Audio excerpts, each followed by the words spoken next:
नमस्कार बंधुरा डली रंधनशालाय सबाइके स्वागत। और आज के तुम्हारे साथे शेयर करब दारुण एक झिंगे माछ और आम दिए रेसिपि। जे हारे प्रचंड परिमाणे गरम पड़ेছে आमादेर छोटो थेके बड़ो सबाई किन्तु खाওয়ার रुचि एकेबारेई चले गेছে। और এইভাবে झिंगे आलू माछ दिए रान्ना करले ताहले किन्तु एकटू भात बेशी खाওয়া যাবে।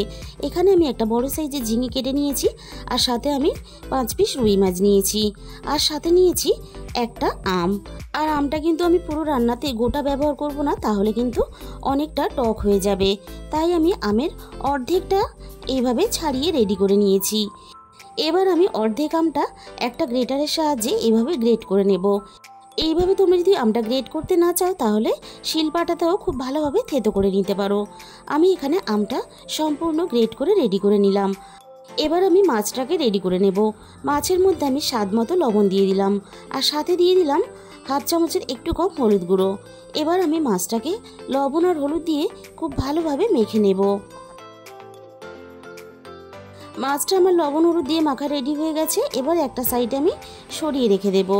রান্নার জন্য আমি প্রথমে কড়াইয়ের মধ্যে প্রয়োজন মতো সর্ষের তেল দিয়ে দিলাম। তেলের পরিমাণটা আমি এখানে একটু বেশিই দিয়েছি। একটু ডুবো তেলে মাছটা ভাজলে তাহলে মাছটা ভিতর থেকে সুন্দরভাবে ভাজা হয়ে সিদ্ধ হয়ে যাবে। আর রান্নাতে পরে কিন্তু তেল আমরা কম ব্যবহার করলেও হবে। তাই মাছটা একটু খুব ভালোভাবে আমি ভেজে নেব। আমি এখানে 3 পিস মাছ প্রথমে দিলাম। মাছগুলো আমি অল্প অল্প করে দিয়েই এখানে ভেজে নেব। মাছের একটা সাইড খুব ভালোভাবে হয়ে গেছে আর একটা সাইড আমি উল্টে পাল্টে একইভাবে ভেজে নিয়ে আমি এবার কড়াই থেকে তুলে নিলাম। বাকি মাছগুলো ঠিক একইভাবে আমি তেলের মধ্যে দিয়ে দিলাম। বাকি মাছগুলো ঠিক একইভাবে আমি উল্টে পাল্টে লালচে করে ভেজে নেব। মাছগুলো আমার খুব ভালোভাবে ভাজা হয়ে গেছে। সমস্ত মাছগুলো ঠিক একইভাবে আমি লালচে করে ভেজে রেডি করে নিলাম। এবার ওই একই তেলের মধ্যে আগে থেকে একটা মাঝারি সাইজের আলু কেটে রেখেছিলাম। আলুগুলো আমি তেলের মধ্যে দিয়ে দিলাম। প্রথমে আমি আলুগুলোকে একটু নাড়াচাড়া করে ভেজে নেব। আলুগুলো একটু নাড়াচাড়া করে ভেজে নেওয়ার পরে আমি এখানে আলুর মধ্যে স্বাদ মতো লবণ দিয়ে দিলাম। লবণ দিয়ে আমি আলুগুলোকে আবারও একটু নাড়াচাড়া করে বেশ লালচে করে ভেজে নেব। আলুগুলো বেশ আমার এখানে লালচে করে একটু ভাজা হয়ে গেছে। এবার আমি এখানে কেটে রাখা ঝিঙেগুলো দিয়ে দেব। ঝিঙে আর আলু আমি আবারও একসাথে নাড়াচাড়া করে ভেজে নেব। ঝিঙের মধ্যে লবণ দিয়ে ভাজলে তাহলে কিন্তু ঝিঙে থেকে খুব তাড়াতাড়ি জল বেরিয়ে আসতো আর ঝিঙেটা রান্না হওয়ার আগেই অনেকটা নরম হয়ে যেত। তাই ঝিঙের মধ্যে লবণ দিয়ে ভাজবে না, স্বাদ মতো লবণটা আলুর সাথেই ভেজে রেডি করে নিতে হবে। এখানে ঝিঙে আর আলু আমি খুব ভালোভাবে ভেজে নিয়েছি। এবার আমি সমস্ত ঝিঙে আর আলু কড়াই থেকে নামিয়ে নেব। ঝিঙে আর আলু ভেজে নেওয়ার পরে যেটুকু তেল থাকবে সেই তেলের মধ্যেই কিন্তু আমি রান্নাটা করব। আমি এখানে বাড়তি আর তেল যোগ করব না। এবার আমি তেলের মধ্যে ফোড়নে দিয়ে দিলাম অল্প একটু গোটা জিরে আর দিয়ে দিলাম অল্প একটু আদা বাটা। আদাটা একটু কয়েক সেকেন্ড নাড়াচাড়া করে ফোড়নের সাথে ভেজে নেব যাতে আদার কাঁচা গন্ধটা চলে যায়। আদাটাকে কয়েক সেকেন্ড নাড়াচাড়া করে ভেজে নেওয়ার পরে গ্রেট করা আমি আমটাকে দিয়ে দিলাম। সাথে এখানে আমি স্বাদ মতো লবণটাও দিয়ে দিলাম। এবার আমি আমটাকে কয়েক সেকেন্ড নাড়াচাড়া করে ভেজে নেব। আর এইভাবে আম একটু গ্রেট করে দিলে তাহলে রান্নার মধ্যে সমানভাবে টকটা মিশে যাবে আর খেতেও বেশ ভালো লাগবে। এবার আমি এখানে সামান্য পরিমাণ জল দিয়ে দিলাম যাতে না মশলাটা পুড়ে যায়। এবার আমি একে একে মশলাগুলো দিয়ে দেব। দিয়ে দিলাম এখানে হাফ চামচ পরিমাণ হলুদ গুঁড়ো আর আমি এখানে দিয়ে দিলাম হাফ চামচ পরিমাণ ঝাল লঙ্কার গুঁড়ো আর এই রান্নাতে দিয়ে দিলাম হাফ চামচ পরিমাণ জিরে গুঁড়ো।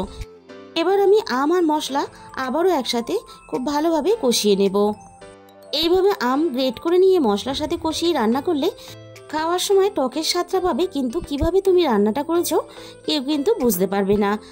সব কিছু আমি একসাথে খুব ভালোভাবে কষিয়ে নিয়ে এবার আমি এখানে ভেজে রাখা আলু আর ঝিঙেটা দিয়ে দিলাম। এবার আমি মশলার সাথে আলু আর ঝিঙে খুব ভালোভাবে কষিয়ে নেব। আর এই প্রচণ্ড গরমের মধ্যে ঝিঙে আলু মাছের সাথে অল্প একটু আম দিয়ে রান্নাটা করো, তাহলে বাড়ির ছোট থেকে বড় সবাই কিন্তু এই গরমের মধ্যে একটু ভাত খেয়ে তৃপ্তি পাবে। ঝিঙে আর আলু আমি খুব ভালোভাবে কষিয়ে রেডি করে নিয়েছি। এবার আমি রান্নার মধ্যে প্রয়োজন মতো জল দিয়ে দেব। আর আমি এখানে জলের পরিমাণটা একটু বেশি দিলাম, কারণ ঝিঙে আলু মাছ দিয়ে একটু পাতলা পাতলা ঝোল করলে খেতে ভালো লাগবে। এবার আমি জলের সাথে সবকিছু একসাথে খুব ভালোভাবে নাড়াচাড়া করে মিশিয়ে দেব। ঝিঙে আর আলু ভালোভাবে সিদ্ধ হতে দেব। এবার আমি একটা মশলা বানিয়ে নেব। তার জন্য একটা ছোট্ট ফ্রাইং প্যানের মধ্যে হাফ চামচ পরিমাণ দিয়ে দিলাম পাঁচফোড়ন, আর দিয়ে দিলাম হাফ চামচের একটু বেশি কালো সর্ষে। সর্ষে আর পাঁচফোড়ন আমি কয়েক সেকেন্ড নাড়াচাড়া করে একটু ভেজে নেব। খেয়াল রাখতে হবে পাঁচফোড়ন আর সর্ষে যেন পুড়ে না যায়। সর্ষেটা খুব বেশি পুড়ে গেলে তাহলে তিতকুটে ভাব চলে আসবে, আর রান্নার মধ্যে দেওয়ার পরে খেতে ভালো লাগবে না। সর্ষে আর পাঁচফোড়ন হালকা আছে নাড়াচাড়া করে আমি ভেজে নিলাম। এবার আমি এটাকে নামিয়ে খুব ভালোভাবে ঠান্ডা হওয়ার পরে গুঁড়ো করে নেব। আবারও আমি রান্নার দিকে চলে এসেছি। আবারও একটু নাড়াচাড়া করে দেখে নেব আলু খুব ভালোভাবে সিদ্ধ হয়েছে কিনা। আলু এখানে আমার খুব ভালোভাবে সিদ্ধ হয়ে গেছে, আর ঝিঙেও সিদ্ধ হয়ে গেছে। এবার আমি ভেজে রাখা সমস্ত মাছগুলো একে একে ঝোলের মধ্যে দিয়ে দিলাম। রান্নাতে যে আমটা আমি ব্যবহার করেছি তার টকের পরিমাণটা অনেকটাই কম, তাই কিন্তু আমি রান্নাতে চিনি ব্যবহার করলাম না।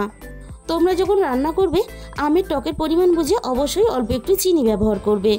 এবার আমি মাছটাকে সব কিছুর সাথে একটু রান্না হতে দেব, যাতে মাছের ভিতরে ঝোল মশলা সব কিছু সুন্দরভাবে চলে যায়। পাঁচফোড়ন আর সর্ষেটা আমি খুব ভালোভাবে গুঁড়ো করে নিয়েছিলাম। পাঁচফোড়ন আর সর্ষেটা ঝোলের মধ্যে দিয়ে দিলাম। আবারও আমি একটু নাড়াচাড়া করে মশলাটা খুব ভালোভাবে সব কিছুর সাথে মিশিয়ে দেব। আর 2 থেকে 3 মিনিটের মতো আমি আরও একটু রান্নাটা করে নেব। আর এই অতিরিক্ত গরমে এই রেসিপিটা অবশ্যই একদিন ট্রাই করে দেখো। আর কথা বলতে বলতেই কিন্তু আমাদের রেডি হয়ে গেল ঝিঙে আলু মাছ দিয়ে আমের একটা দারুণ রেসিপি। তাহলে বন্ধুরা, আজকের রেসিপিটা ভালো লাগলে প্লিজ একটা ভিডিওতে লাইক করে দিও, আর প্রচুর প্রচুর শেয়ার করো। আর যে সমস্ত বন্ধুরা এখনও পর্যন্ত আমার চ্যানেলটাকে সাবস্ক্রাইব করোনি, চ্যানেলটাকে সাবস্ক্রাইব করে পাশে থাকা বেল আইকনটা অল করে দিও। তাহলে আমি যখনই কোনো নতুন রেসিপি আপলোড করব সবার আগে তোমার কাছে পৌঁছে যাবে। আজকে তাহলে এই পর্যন্ত, আর রেসিপিটা শেষ পর্যন্ত দেখার জন্য তোমাদের সবাইকে অসংখ্য ধন্যবাদ।